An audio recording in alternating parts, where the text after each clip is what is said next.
So it's pretty simple. You get 390s, one stick of the 1.5-inch pipe,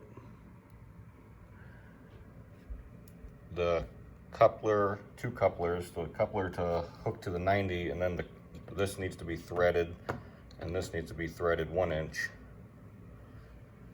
And then one just regular 110 cord that you hook to the back of the 110 water heater element.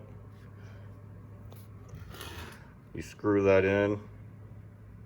You make sure you run the wire. So you put this piece here on.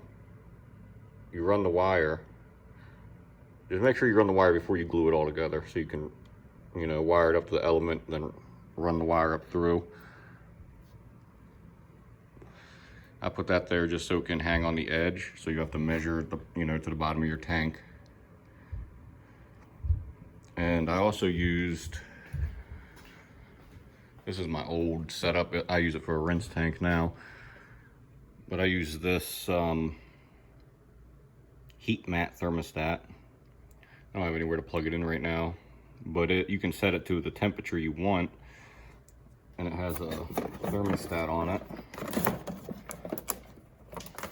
somewhere that you stick down in the water, and after it gets to the temperature you want, it cuts off. But I was having a problem with this getting a little hot, so I don't know if I would use that or not. I mean, it's nice. There might be a different model that you could use. This was the most expensive part. This piece here, I might have spent 20 bucks on it. Just make sure you get the good glue and the good Teflon tape for the threads, because you don't want it leaking. It has to stay dry inside that pipe, obviously. So make sure you seal that up. And that's pretty much it. But I don't use it because I have this tank now.